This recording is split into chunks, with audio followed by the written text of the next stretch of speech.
একটু বসেন না, একটু ভাবেন যে আমাকে চলে যেতে হবে, চলে যেতে হবে। এই কোলাহল, এই ব্যস্ততা, এগুলো থাকবে, থাকবো না আমি। সাইয়েদনা ওমর ফারুক বলেছেন, মুতু ক্বাবলা আন তামুতু, মরার আগে একবার মরো। হাসিবু ক্বাবলা আন তুহাসাবু আলাইকুম, তোমার হিসাব নেওয়ার আগে তুমি একবার নিজের হিসাবটা করো না। কাগজ বের করে একটু লিখো না কি কি ভালো কাজ করছিলা, যেগুলো দিয়ে নাজাতের ওসিলা হতে পারে, 1 2 3, আর কি কি আকাম কুকাম করছো দেখো না, লিখে দেখো তোমার অবস্থাটা কি। মরার আগে একবার মরো। মরার আগে খাটের মধ্যে শুয়ে শটান করে চোখ বন্ধ করে একবার মরার ভান করে দেখেন কেমন লাগে। চোখটা বন্ধ করেন আর ভাবেন আপনি নাই, কি কি হতে পারে ভাবেন। আপনার ছেলে মেয়েরা কান্না জুড়ে দিবে, আপনার প্রাণের স্ত্রী বিলাপ শুরু করে দিবে, বন্ধু বান্ধবের চিৎকার আর মাতম, স্থানীয় এলাকার মসজিদে ঘোষণা, অমুক এলাকার নিবাসী অমুক ভাই অমুকের ছেলে অমুক দুনিয়ায় নাই।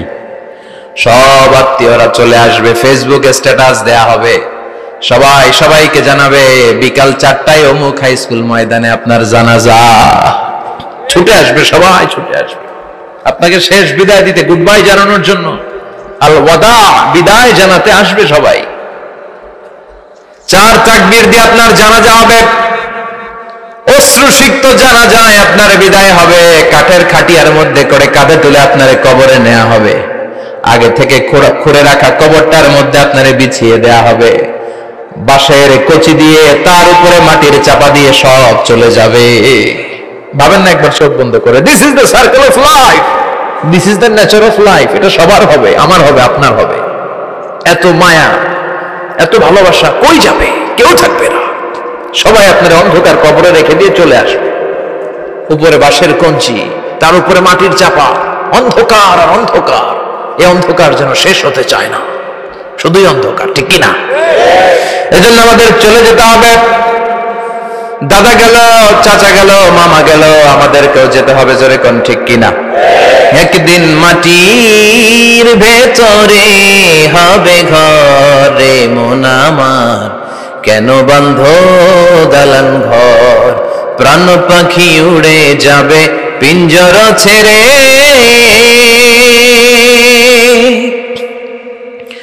ধরা ধামে সবই রবে, তুমি যাবে চলে, বন্ধু বান্ধব যত, মাতা পিতা যারা সুত, সবই হবে তোমার পরে, মন আমার কেন বন্ধ দালান ঘর, একদিন মাটির ভেতরে হবে ঘরে মন আমার, কেন বন্ধ দালান ঘর, ঠিক কিনা? সব করে থাকবে, চলে যেতে হবে আমাদেরকে। এজন্য আখিরাতের কথা যেন আমাদের স্মরণ হয়। বিশ্বনবী বলতেন, নাহাইতুকুম আন জিয়ারাতিল কুবুর, আমি তোমাদেরকে কবর জিয়ারত করতে আগে নিষেধ করতাম, কিন্তু এখন নিষেধাজ্ঞা প্রত্যাহার করে নিলাম। এখন সব সময় তোমরা কবরের সামনে যাবা আর জিয়ারত করবা। কবরস্থানে জানতো বড়ুয়া কৃষ্ণপুরের এই গ্রামের কবরস্থান আছে কোন দিকে? পূর্ব দিকে আছে, গোখরার জলের ওদিকে। যান আপনারা, একটু যাবেন, একটু গেলে আখিরাতের কথাটা স্মরণ হবে। ওখানে ছোট শিশুরা শুয়ে আছে, কিশোর যুবকরা আছে, আপনার মতো তাগড়া যুবক, মুরব্বীরা আছে। এরা এই এলাকায় থাকতো, এরা আকাশ থেকে নেমে আসে না, এই এলাকার সন্তান, আজ নাই। একটা সার্টেন পিরিয়ড শেষে আপনিও থাকবেন না। This is the nature of life, this is the circle of life. ছোট্ট শিশু হয়ে এসেছিলেন, শৈশব, কৈশোর, যৌবন, প্রৌঢ়ত্ব। আগে ছিলেন সিঙ্গেল, বিয়ে করে হয়ে গেলেন ডবল। এরপরে আল্লাহ আপনাকে একটা মেয়ে দিল, এরপরে মেয়েকে বিয়ে দিয়ে শ্বশুর হলেন, এরপরে ওই মেয়ের ঘরে সন্তান হতে নানা হলেন। আর কতদিন? অনেক দিন হলো তো, অনেক লম্বা সময় পেয়েছেন আপনি। Think about death. এবার যাওয়ার কথা ভাবেন, আখিরাতের সামানের কথা ভাবেন, ফিরে যেতে হবে। কি শক্তিশালী যুবক, বার্ধক্য চলে আসলে লাঠি ছাড়া চলতে পারে না। কুচকুচে কালো দাড়ি সাদা হয়ে যায়, দাড়ির শুভ্রতা, বয়সের ভার, রং ধরা যৌবন জং ধরে শেষ, ঠিক কিনা? This is the circle of life.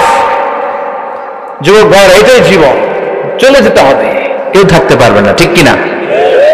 এটা রিমাইন্ডার আল্লাহ এই সূরার ভেতরে দিয়েছেন যে তোমাদেরকে ফিরে যেতে হবে। এই লোভ লালসা ছেড়ে দাও।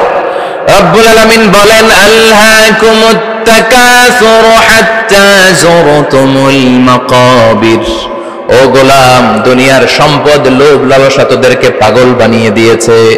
এই লোভ পাগলামি কোনোদিন তোদের থামবে না যতদিন না তোরা কবরে ঢুকবি। ঠিক কিনা? কার কথা? আল্লাহ বললেন, দুনিয়ার সম্পদ আর লোভ আর মোহে তোমরা গাফেল হয়ে গিয়েছো, আখিরাতের কথা বেমালুম তোমরা ভুলে গিয়েছো। কিন্তু আখিরাতে তোমাদের যেতেই হবে, কবরের বাড়িতে তোমাদের ঢুকতেই হবে। ঠিক কিনা? যেতেই হবে। আমরা ভুলে যাই। আলহাকুমুত তাকাসুর, অতিরিক্ত পাওয়ার লোভ, বেশি বেশি খাওয়ার লোভ, বেশি বেশি জমানোর লোভ মানুষকে গাফেল বানিয়ে দিয়েছে। এটা মানুষের স্বভাব। আরো চাই, আরো চাই, এই স্বভাবটা আছে না নাই? দেখবেন ছোট বাচ্চারা মসজিদের দোয়া অনুষ্ঠান শেষে জিলাপি দেয় না? বড় কৃষ্ণপুর কি দেয়?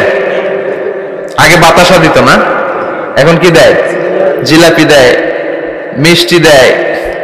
তো মসজিদের 2-3 গেট থেকে যদি দেয়, ছোট বাচ্চারা দেখবেন এদিক দিয়ে কয়েকটা নেয়, নিয়ে আবার ওই গেটে লাইন ধরে।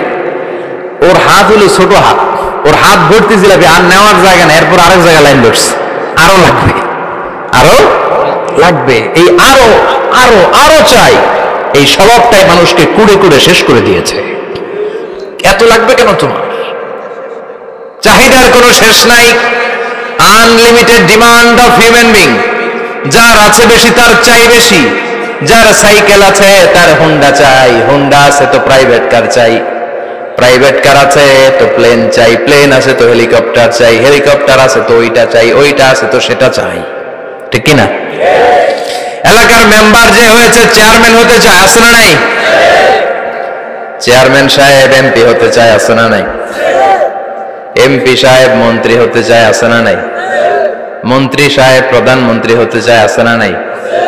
কিন্তু এই দেশে সুযোগ নাই। কথা কন। এই দেশে প্রধানমন্ত্রী সিলেক্টেড। 2-3 জনের বাইরে কেউ প্রধানমন্ত্রী হতে পারবি না। ঠিক কিনা? আমার এই জীবনে তো আমি 2-3 জনই দেখলাম। বেগম খালেদা জিয়া, মাননীয় প্রধানমন্ত্রী শেখ হাসিনার ছোট্টবেলা দেখেছি এরশাদকে। আমরা তখন ছোট। তো মানুষের চাহিদার কোনো শেষ নাই। যার আছে বেশি তার চাই বেশি। এজন্য বিষ্ণু বলেছেন, উনজুরু ইলা মান হুয়া আসফালা মিন, তোমার চেয়ে যে খারাপ আছে ওর দিকে তাকাও। ওয়ালা তানজুর মান হুয়া আ'লা মিন, তোমার চেয়ে যে ভালো আছে ওর দিকে তাকাও না, তোমার চেয়ে যে খারাপ অবস্থানে আছে ওর দিকে তাকাও। অনেকে নিজের অবস্থান নিয়ে সুখী না, এরকম আছে না নাই? আল্লাহ আমার এটা দিল না রে, ওইটা দিল না রে, পাইলাম না রে, কিচ্ছু হয় না, কি করবো জীবন, হতাশ। আসলে আছে কিন্তু অনেক, কিন্তু শুকরিয়া নাই, ডাকাত। ঠিক কিনা? নিজের অবস্থান নিয়ে সুখী না, কিন্তু অনেক লোক আছে তারা আপনার অবস্থানে পৌঁছতে চায়। তাদের দিকে তাকিয়ে দেখেন, আপনি যে অবস্থানে আছেন এই অবস্থানে পৌঁছাটা অনেকের কাছে স্বপ্ন। তারা প্রতিনিয়ত সংগ্রাম আর স্ট্রাগল করে যাচ্ছে আপনার অবস্থানে পৌঁছতে, আর আপনি এটা নিয়ে সন্তুষ্ট না। শেখ সাদির নাম শুনেছেন? বালাগাল উলা কাশাফাত দুজা, এই কবিতাটা রচয়িতা, ইরানের বিখ্যাত এক কবি। উনি একবার আর্থিক সমস্যার মধ্যে দিয়ে সময় কাটাচ্ছেন, টাকা নাই, পয়সা নাই, পায়ে দেওয়ার মতো জুতা নাই। উনি খুব দুঃখ পেলেন, হায় রে, আমি ইরানের এত বড় কবি, আমার পায়ে দেওয়ার মতো জুতা নাই। দুঃখ ভরা মন নিয়ে রাস্তায় হাঁটতে বেরোলেন। হাঁটতে হাঁটতে হঠাৎ দেখলেন একটা লোক শুয়ে শুয়ে কাঁদছে, ওই লোকটার 2টা পাই নাই, পাই নাই। উনি সেজদায় পড়ে গেলেন, আল্লাহর কাছে ক্ষমা চাইলেন, আল্লাহ অনেক দিয়েছো, শুকর আলহামদুলিল্লাহ। এজন্য যেই পরিস্থিতিতেই থাকি না কেন আমরা কি পড়ব? জোরে বলেন, কি পড়ব? এজন্য আল কানাতু মিনাল ইসলাম, অল্পে তুষ্ট থাকার নাম হলো ইসলাম। সম্পদ লাগবে কিন্তু সম্পদের পাহাড় লাগবে না। ঠিক কিনা? অল্প খান, অল্প পড়েন, অল্প জামান, অল্পের ভেতরে বরকত ঢুকায়া দিছে কে? দেখবেন যাদের সম্পদ অল্প তারা সুখী বেশি। জরিপে এটা দেখা গিয়েছে, অনেক সার্ভেতে এটা এসেছে, যারা সম্পদশালী এরা দুঃখী বেশি, এদের দুঃখ বেশি, টেনশন বেশি। খুব স্বাভাবিক, টাকা যার বেশি রোগ তার বেশি, টাকা যার বেশি টেনশন তার বেশি, টাকা যার বেশি ঘরে শান্তি তার কম। আছে না নাই? ঘরের ভেতরে অশান্তি, ছেলে কথা শোনে না, ছেলে টানে গাঞ্জা, মেয়ে করে পরকিয়া। আছে না নাই? স্ত্রী কথা শোনে না, ভালোবাসা নাই, ঘরটা জাহান্নামের টুকরা। রোগ বালাই, এক একটা হসপিটাল বিল পরিশোধ করতে মাসে 5 লাখ 10 লাখ। আছে না নাই? কিছু খেতে পারে না, ডাক্তার একেবারে ডায়েট মেনু বেঁধে দিয়েছে, ডায়েট, ভেরি ডায়েট মেনু। এটা এটা এটা এটা কিছুই খাবেন না, শুধু গরু খাবেন না, খাসি খাবেন না, চিংড়ি খাবেন না, খালি ঘাস খাবেন, ইচ্ছে মতো ঘাস খাবেন, মানে ঘাস জাতীয় যত আইটেম আছে সব খাবেন, শাক খাবেন, সবজি খাবেন, সালাদ খাবেন, গরু, চিংড়ি, মুরগি, গোশত, ইলিশ কিছু খেতে পারে না। তাহলে রোগ বেশি, খাওয়ার মজা নাই, ঘরে সাংসারিক শান্তি নাই, খালি ব্যারাম আর ব্যারাম, ঠিক কিনা? কিন্তু সম্পদের পাহাড় গড়েছে। আর অল্প যারা খায়, অল্প পড়ে, রিক্সাওয়ালা, কুলিওয়ালা, অল্প বেতনের চাকরি, কিন্তু হক হালালি মেনে চলে, দেখবেন শান্তি আছে অনেক। হ্যাঁ, বাসা ভাড়া দেয়, ফ্যামিলি চালায়, বাচ্চাদের স্কুল বিল, এরপরও মাস শেষে 1-2 হাজার টাকা হাতে থেকে যায়।